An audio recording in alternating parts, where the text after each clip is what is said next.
Hey everybody, welcome back to Let's Play Katawa Shoujo Part 2.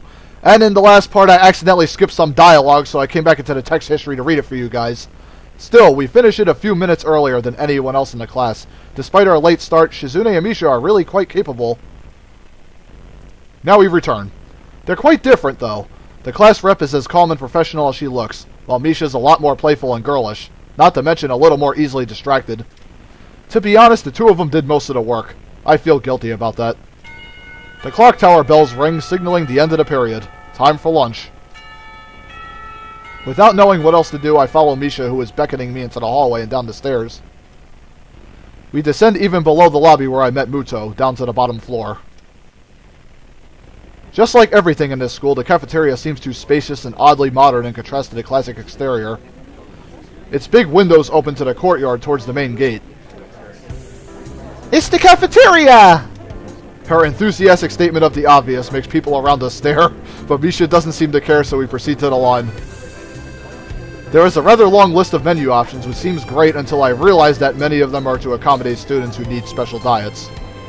How nice, it almost feels like I'm back at the hospital, eating portions measured with scientific precision to meet the needs of the patients. I pick something at random and follow Shizune to a table sitting opposite of her. As I nibble indifferently at the food I'd rather not eat, Misha pokes me in the side to get my attention and points to Shizune.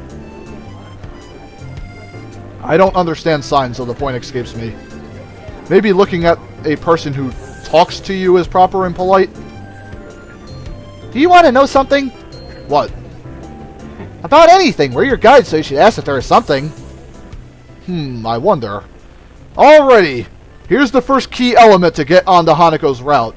We have to ask about the library. Oh yeah, is there a library in the school? Lately I've gotten into reading a lot, so I'd like to check it out. Misha gives the kind of frown that makes it clear she doesn't consider reading a healthy hobby, but then picks up her smile again. There is! It's in the second floor. We can show it to you sometime. Thanks. I return to my food while the girls talk between themselves. Misha and Shizune sign back and forth very animatedly, throwing sideways glances at me, but Misha refrains from translating. Maybe they are talking about secret girl stuff or something. I quickly notice a conversation in sign that is not enough to fill a silence. We arrive in the classroom early, but we're not the first. Hanako! That dark-haired girl I noticed before slumped over her desk at the last row. She jumps a little when Misha crashes into the room with the elegance of a rhino. She shrinks deeper into her seat. I can feel her tension all the way from here, as if she were slowly turning into stone just from our presence. Misha and Shizune either don't notice or don't mind it, as they walk directly past her to their seats and begin to converse. I'm left wondering about her, even when the classroom slowly fills with other students and finally the teacher. Getting into the rhythm of school feels strange. It's as if my brain remembers how this is done, but my body doesn't. Towards the end of the class, I start yawning and counting the minutes left. I shouldn't be this tired on my first day of school. Maybe it's the long time spent in the hospital that made me like this. I'm even feeling physically weak and lifeless. Before long, the final bell rings. School is finally over for the day. Beside me, Misha and Shizune are having a short conversation. After a bit of deliberation, Misha turns to me. Unfortunately, we can't stay and show you around today, He-chan. We've got to hurry already since there is a lot of work for us to do. You'll find your way around here, I'm sure of it. Ah, wait, the teacher said I'd have to see the nurse. Where do I have to go? Is that so? We can at least show you that much. Come on, the nurses have their own building, so we have to go outside. We join the flow of students making their way down the stairwell and outside, with the girls pointing out other senior classrooms in the same hallway as ours. When we get outside, the girls make their way to the smaller building right next to the school. It's built in the same style, so it looks like it's actually a part of the main building. This is the auxiliary building here. There's a lot of official and important stuff inside, like the Yamaku Foundation office and all the nurses' offices. They even have a swimming pool. How is that official? Don't be silly, He-chan. It's for physical therapy, of course. Anyway, all the nursing staff facilities are in there too. The head nurse's office is on the first floor. You'll be fine from here, right? We'll be going then. See you tomorrow. Yeah, thanks. Bye. A whole building for stuff that has nothing to do with the actual education? I guess it's necessary for a place like this. I walk in hoping that this really will only be a quick visit like the teacher said. On a white door on the left is a green cross with the text head nurse and a nameplate. A voice from the inside responds to my knock almost immediately, but I can't quite make it out. It sounded a bit like an invitation to open the door, so I invite myself further in. The room is not large and it smells strange. A friendly-looking man turns around on his office chair to face me as I enter. His desk is neat and tidy, but the bin under the table is overflowing with used medical utensils, and there are at least a dozen coffee cup rings lingering on the desk. Hello there, what can I do for you today? He is young-looking and sort of rugged, but the dimples in his cheeks wash that impression away when he smiles. Are you the nurse? He smiles like a person who has heard this very same question hundreds of times. Why, yes I am. It says so on the door, no? You can call me by my name, or just the nurse, like everyone else. Of course, I shake off my confusion, realizing I probably should grab his extended hand. His handshake is rather firm and friendly. Right, I'm a new student, and my homeroom teacher told me to come and meet you. My name is Hisao Nakai. His eyes light up with revelation, and he snaps his fingers. Oh, you're that Nakai! I was just reading your file in the morning. Some kind of chronic arrhythmia and related congenital heart muscle deficiency, right? He gestures me to sit down in a vacant armchair in front of his desk. Yes. Good. Well, you've probably been briefed about the school enough, so I'll just go over this quickly. We have all kinds of facilities available, mostly physical therapy and such. There's always someone from my staff around, even at night, so never hesitate to call us if there's a problem. The famous 24-hour nursing staff. Wow, this is like a hospital. Well, not exactly. For instance, we don't do brain surgery here. His joke feels so out of place that I'm left thinking why he even said it. Yeah, just that it's really weird to have so many medical people at a school. You'll get used to it. I'm not so sure of that myself, but I don't let the nurse know it. Now, let me just find your file again. While he searches for something from his computer and shuffles stacks of papers around, I let my gaze wander around the room. It's the epitome of generic, I'd like to say. Beige walls and ceiling, dark gray laminate flooring, and all the equipment you'd expect from a school nurse's office. Even the ridiculous educational posters are hanging on all four walls, reminding me to eat properly 3 times a day and from all the food groups. Smiling, the nurse draws a thick file from a stack of similarly thick files and opens it. So, you already have medication for the arrhythmia. Just remember to take your pills every morning and evening, or it won't be much help. Apart from that, do you do any sports? Rash stuff like, I don't know, boxing? He grins to his own joke, but I don't. Well, I played soccer occasionally with some classmates. Alright, I'm afraid I'm going to have to recommend you refrain from doing that, at least for the time being. Oh? My lack of reaction makes him raise an eyebrow, but really, I'm not too bothered by him forbidding me to kick a ball around. I guess I never did it out of burning passion for the sport, just to have something to do. Any kind of concussion might be very dangerous to your heart, and risking another attack is not a good idea. Was the previous one caused by a sudden concussion to the chest area? There is no mention of the cause in your papers. Not exactly. I sidestepped the question acceptably, and he glances at me over his papers with a more serious expression on his face. Still, you need to keep your body healthy, so some exercise would do you good. We have physical therapy and such available, as I said, but I don't think you really need such heavy measures. Just get some light exercise regularly. Brisk walks or even light jogging, jumping rope, that sort of thing. Swimming, maybe? There's a pool here. So I was told. You were. Very good. At any rate, and I'm sure you've been told this before, you just need to take care not to overexert yourself. He wags his finger to emphasize the point. No need really, I've heard this 1,000 times already. Absolutely no unnecessary risks. Take care of yourself. Okay. He goes over my papers one more time and sets them on the desk, obviously content. Good, that's it then. Come meet me if you ever need something.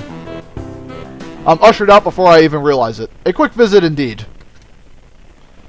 I end up standing in front of the main building and the auxiliary building, although to my eyes they still look one and the same. It's the first real look I get at the other students, so I watch people coming out of the school going towards the gate or the dorms. Everyone seems to know where they're going. And I still keep thinking that most of them don't look too special for being students at a special school. Then again, neither do I. Does that make me one of them? One of us? I should go somewhere too to prevent me from getting lost. It's around dinner time, but I feel tired instead of hungry. The weariness in me only grows as I trudge towards the dorms, set a little away apart from the main building complex. There is a garden of sorts between the school and the dorms, shrubbery, flowers, and that overbearing smell of fresh-cut grass that fills the atmosphere. It dawns on my tired mind that the smell feels novel because I haven't been outside at all for so long. The dorm building is big and made of red brick. Like the others, it feels way too pompous for what it is, so I push forward, going inside. It takes me more time than necessary to fish out the key I was given from my pocket. Room 119. Despite the ornate exterior, the inside of the dorm is fairly new, functional, and boring. Just like in the main building, the halls and doors are wide to accommodate wheelchairs. The same goes for the elevators at the ends of the hallways. I poke my head around the corner of the common room door. Inside, a few students are watching the television. One nods and gives a quick hello before turning back to the TV. Seems that only the girls around here are sociable. I suppose that's perfectly fine with me. I climb the stairs to the upper floor. Here, small corridors branch off from the main hallway.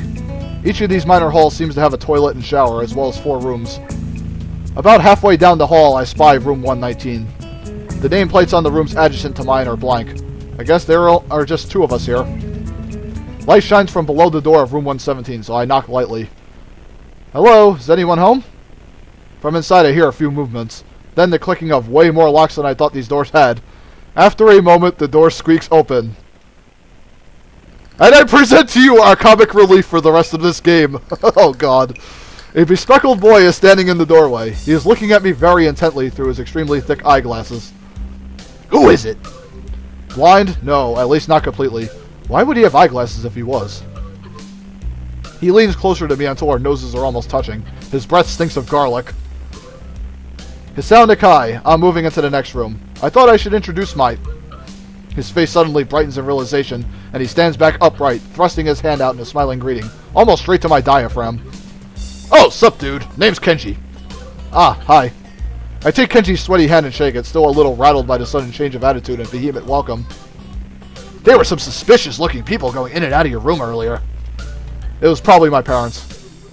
Your parents? You sure? 'Cause they could have been some other people too. You can't judge a book by its cover. His out-of-place proverb is left hanging between us awkwardly as I try to think of some way to respond. I'd say the chances are high enough. He shudders and makes some exaggerated hand gestures. You're a brave man, Hisao. Me, I don't think I could trust the chances. The only one I trust is myself. Does that mean I shouldn't get to know you either? He thinks about this for a while. A wise decision. Damn, you are smarter than you look. Probably. What do you look like? I hope not smart. He squints his eyes and leans closer again, but I lean backwards to dodge it. Never mind, it doesn't matter. With that, he turns, fumbles around for a moment in search of the door handle, and shuts the door behind him. Yeah, the guy's a freak. Anyways, I slide the key into the lock of the door marked 119. Bleak beige walls, white linen, a desk made of some type of light wood, ugly curtains. It's no one's room, impersonal, like my hospital room was. My bags are sitting at the foot of the bed, looking a lot emptier than they did this morning. The closet is sitting open, stocked with my clothes. Also, it seems that there are a number of school uniforms hanging in there as well. A note is pinned to the sleeve of one of the shirts. Hi, Hee-chan. We've unpacked your things and made your bed. They said that if these don't fit, then you should go to the office tomorrow. If you have any problems, you can always call us. Love, Mom and Dad. Well, at least I don't have to worry about unpacking. I kind of hoped I would have. Then there would be something to do. It's still too early. I put the note down on the desktop and lie down on the bed, feeling drained. Lying there makes me want to read something, but I have nothing with me. I wonder if the hospital conditioned me for wanting to read whenever I have nothing to do. The restless urge just keeps growing until I have to stand up. Maybe it's stress or something. I was pretty nervous about it before coming and for the entire day today too. I still am, I think. Damn, I have to distract myself somehow so I won't be this unnatural all the time. Tomorrow I'll go borrow some books from the library. Yeah, I'll do that. But for now, the bottles of medications neatly arranged on my night table catch my eye. I pick up one and shake it just to hear the contents rattle inside, and then read the glued-on pharmacy label. Hisao Nakai, 2 tablets daily to stay alive. It doesn't really say that, but it could just as well. It's kind of twisted having your life depend on chemicals like this. I resent it a little, but what choice do I have? With a sigh, I begin my new daily ritual of taking the right number of pills from each bottle, being careful to check the correct dosages. I lie down again, feeling hollow and uncertain, and after that I keep staring at the blank, unfamiliar ceiling for a long time. It doesn't start looking any more familiar, not even after darkness falls and long shadows draw across my room like fingers. The sheets feel slightly more comfortable, warm and nest-like against the chill that passes for room temperature here. Soon the lighter shade of darkness that is the ceiling looks like every ceiling does at night, and it becomes the only thing I recognize anymore. The night beckons me to sleep, and I feel the coldness of unfamiliarity and fear creeping up my spine once again. I keep drifting further away from the world I knew. And that is the end of day 1. But we have many, many, many more days to go.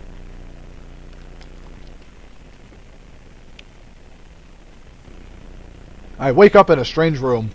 Solid morning light shimmers against the light gray ceiling. I had forgotten to draw the curtains closed last night. This is my room, isn't it? My room.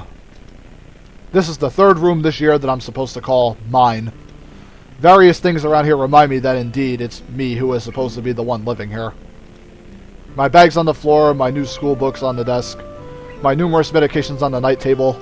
I stare at the bottles for a moment, deliberating until I open a bottle, shake out a pill, and pop out a tablet from a foil sheet. I down them with the chaser of water without thinking about the chemistry. My uniforms are in the closet.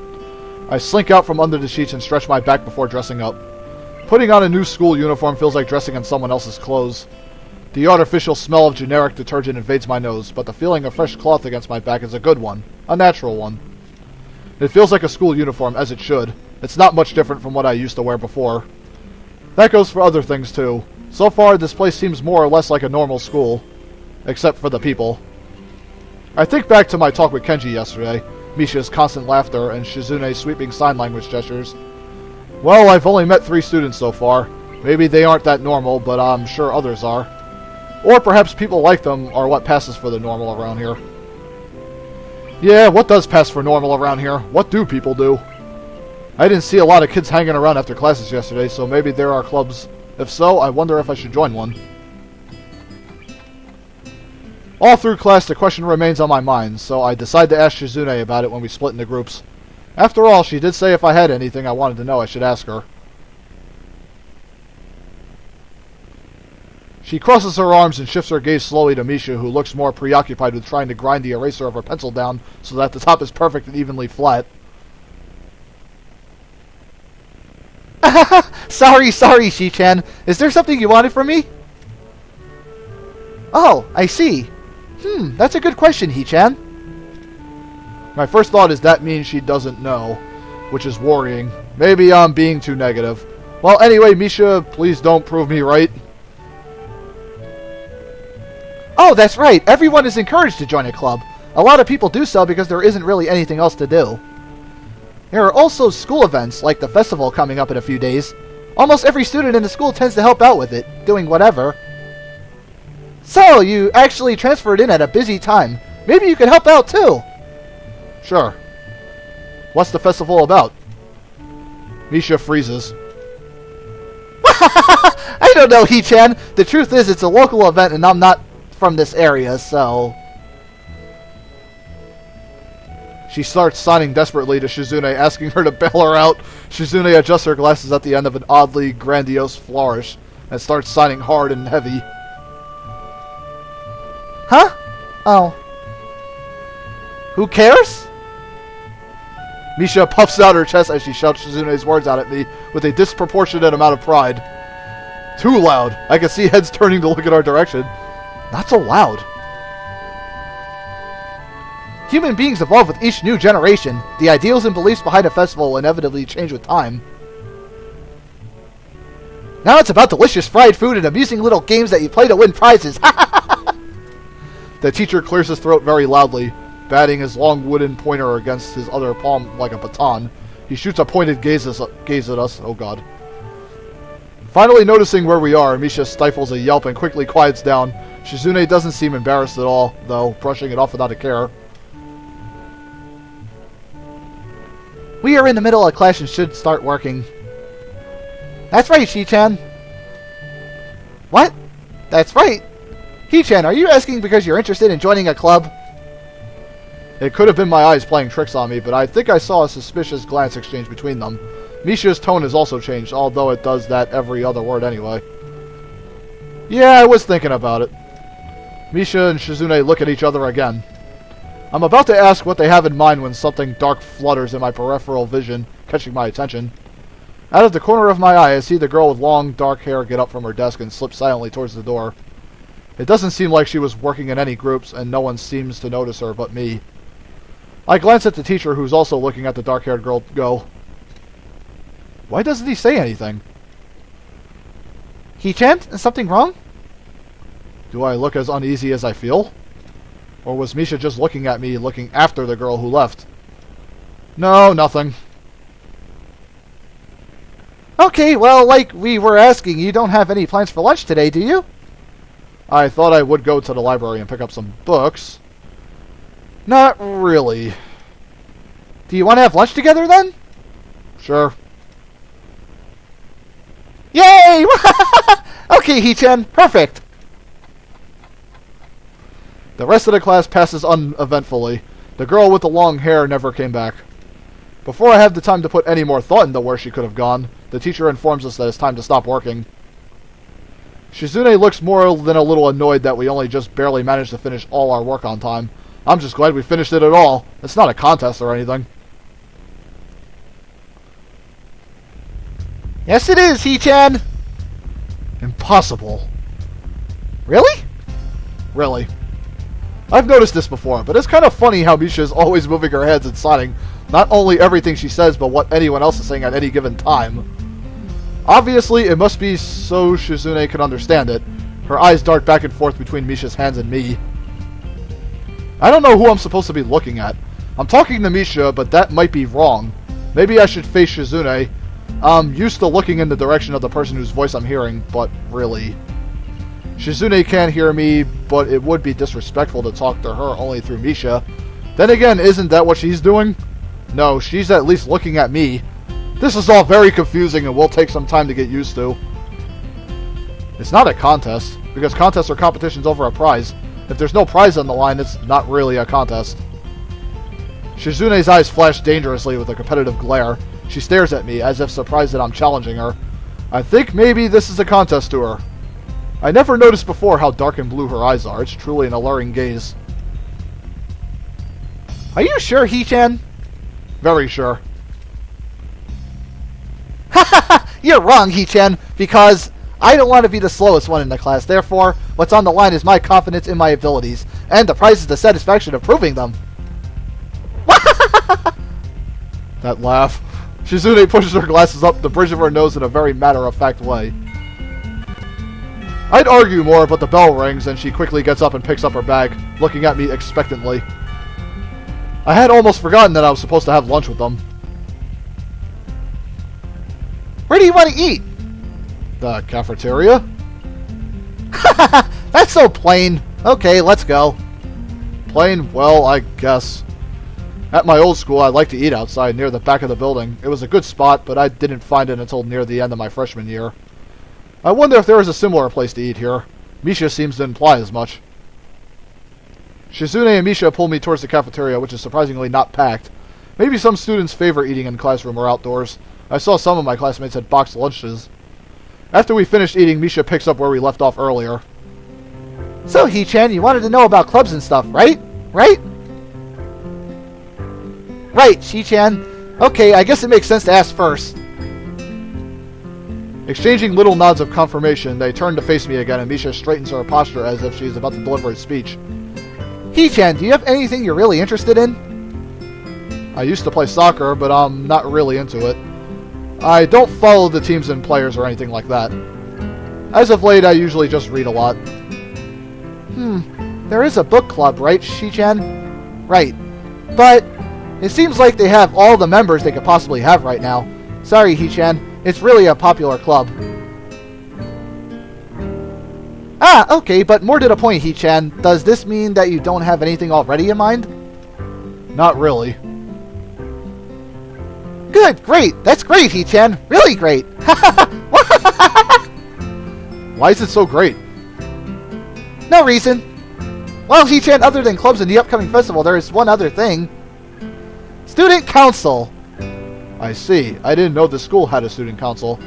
That was a very melodramatic setup, though, just to tell me that. I'm pretty sure the two of them know this, because Shizune looks a little embarrassed about it, and Misha's laughing. Shizune quickly retakes control of the discussion in a matter of speaking. After all, it's still Misha who has to voice whatever she says.